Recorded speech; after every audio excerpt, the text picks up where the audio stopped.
রাতে ওষুধ কেনা দুর্ভোগ হয়ে দাঁড়িয়েছে ঝাড়গ্রামবাসীর রোগীদের কাছে।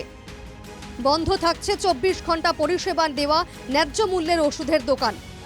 হাসপাতালের কাছাকাছি দোকানেও একই অবস্থা। ফলে জরুরি প্রয়োজনে ওষুধ কিনতে বেরিয়ে কালঘাম ছুটে যাচ্ছে রোগীর আত্মীয় স্বজনদের।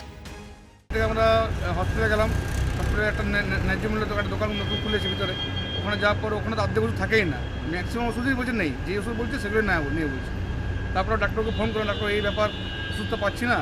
তো ডাক্তারবাবু বলছে তাহলে যে পাচ্ছি না তাহলে ঠিক আছে আমি দেখছি, ম্যানেজ করছি। কারণ ডাক্তারবাবু নিজের ঘর থেকে যে ওষুধ ছিল ওগুলো এনে তখন পেশেন্টকে দিয়েছি। তো আমাদের পক্ষ থেকে আমরা প্রশাসনের দৃষ্টি আকর্ষণ করব, যেহেতু আপনাদের নির্দেশিকা অনুযায়ী প্রতিদিন রাত্রিবেলা একটি করে দোকান খোলা থাকবে।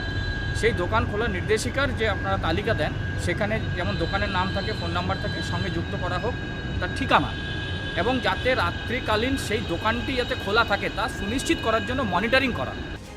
রাতে দোকান খুলে রাখতে সমস্যা কোথায়? ব্যবসায়ীদের বক্তব্য, নামমাত্র ক্রেতা আর নিরাপত্তার অভাবেই দোকান বন্ধ রাখতে বাধ্য হচ্ছেন তারা।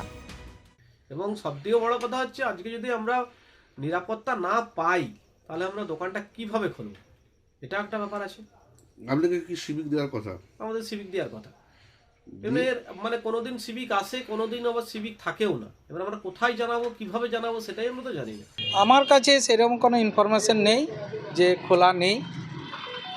আমাদের যেরকম রুটিন আছে বা যা এসডি অফিস থেকে মানে চার্ট আসে, সেই অনুপাতে সমস্ত দোকানেই আমার কাছে খবর আছে খোলা থাকে। এবারে বিক্ষিপ্ত দু একটা হয়তো কোনো কারো শরীর খারাপ বা কারো কোনো প্রবলেমে হয়তো খোলা না থাকলে অ্যাডভান্স কেউ জানালে আমরা অল্টারনেট একটা ব্যবস্থা করে দিতে পারি।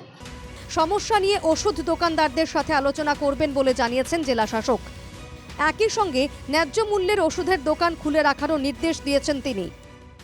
এই ঘটনা হওয়ার পরে যে ওষুধ পাওয়া যাচ্ছে না, বাইরে গিয়ে পায়নি, আমরা এই ওষুধ যে ফেয়ার প্রাইস শপের যে ইনচার্জ আছে তাকে সহজ করেছি যে ইমিডিয়েটলি তার যতগুলো রকমের ওষুধ থাকার কথা 256 কত রকমের আছে সেটার জন্য সে রাখার ব্যবস্থা করে। এই যারা দোকানদার আছে তাদেরকেও করেছি, এই সপ্তাহতেই এটা ফাইনাল করবো যে দোকানটা খোলা বাধ্যতামূলক।